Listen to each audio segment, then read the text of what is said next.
All right, so you heard that. Now, Rob, I'll ask you, are you worried about Isaiah's fit in the lineup, number one? And two, is your Corvette a drop top? Yeah, it is a drop top. I'm going to bring it back after the show. But, yeah, you know what? You do have to worry about whenever you bring in a star player to fit in with the other guys. He's not a complimentary player where you just know your role and do your thing. He's out wanting to get his. Mm-hmm. So now you got to try to figure that out. LeBron has to figure it out because they haven't played together at all and where he fits in.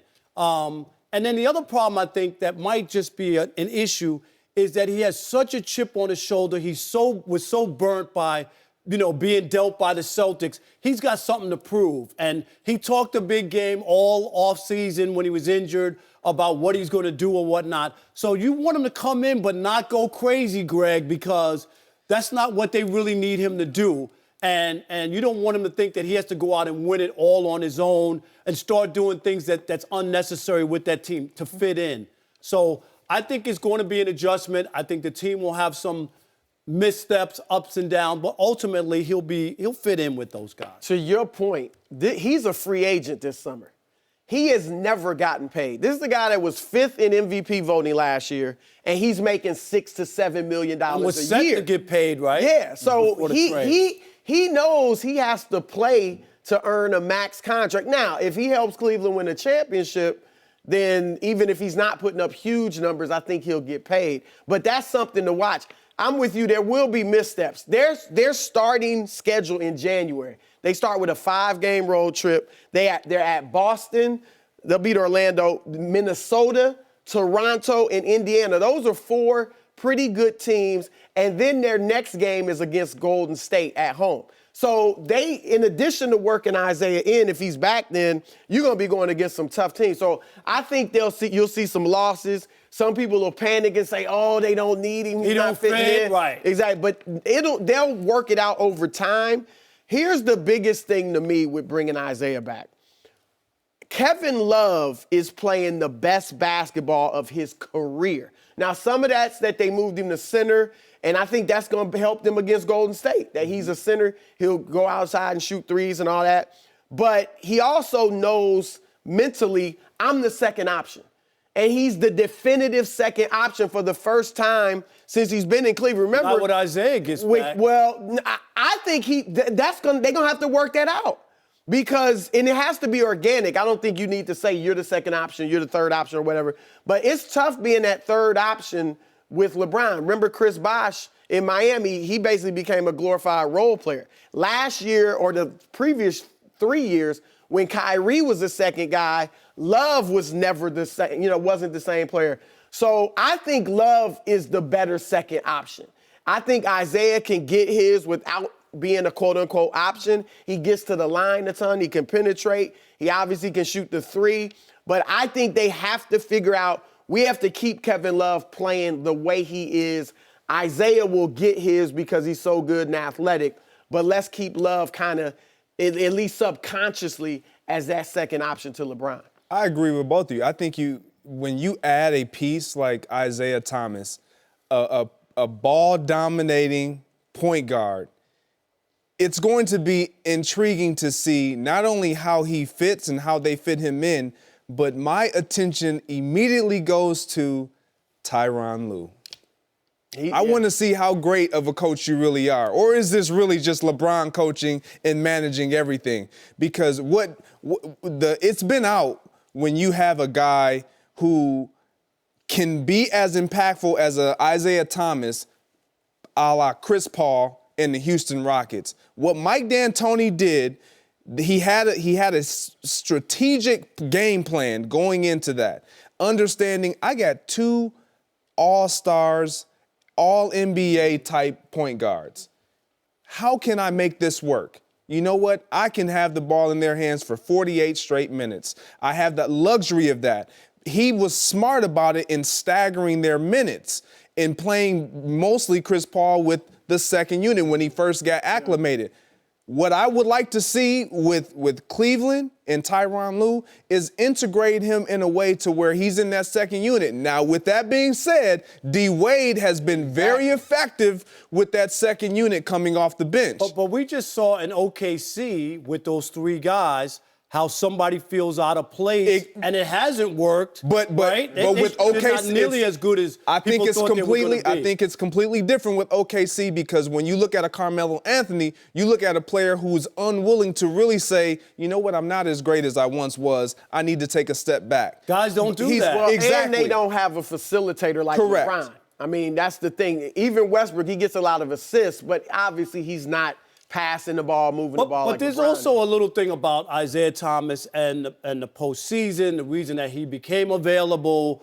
You know, I mean, he had a great regular season. He was exposed in the playoffs, and you know when you're a smaller guy, yeah, he wasn't the He same led guy. them to the conference finals. No, I got that. But Didn't I'm he just have saying, a 50-something point game? But he that's was exposed in yeah, Detroit. He was exposed from the standpoint. I see where you're going. Yeah, from the standpoint that I just thought that and he was banged up. Don't get me wrong, but defensively, when you're a smaller guy, we've seen it in the postseason with guys during the regular season. It plays just fine. Then you get to the postseason, and your size does matter. That's why the Celtics decided to make a move. I don't think that they really believed that they could win with Isaiah being the guy, and they got a chance to get Kyrie. Kyrie wants out, so you make the switch. And I think that's where something else that the Cavs are going to look at and see where exactly he fits in and whether or not he's a postseason liability. See, I think where he fits in is, you have to integrate him in a way to where he doesn't just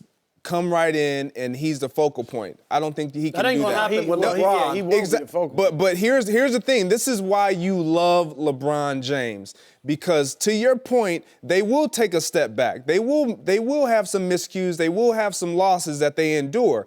But once LeBron James identifies, you know what do I need to now become for us to change the narrative and get wins out of this situation and make everybody feel comfortable. He has the ability to do those things like no other player we've seen do it. What I think IT brings to the table that will help, and I agree with you, Kevin Love has to remain a focal point because it keeps him active on the defensive end. It keeps him active on the glass. I'm not buying it. Their pick and roll offense with IT and Kevin Love will be huge. I'm not buying that Isaiah Thomas is cool with Kevin Love being the second option. I don't care what's happened to this point. You just said it.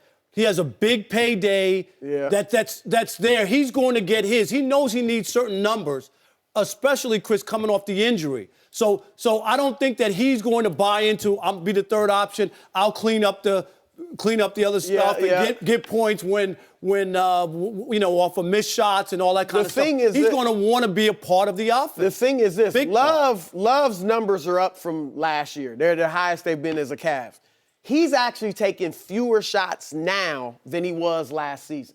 So what has gone up is his efficiency. He's shooting 47, almost 48% from the floor. That's by far a career high. Even in Minnesota when he was great, he's never been an efficient scorer. It was always around 43, 44%.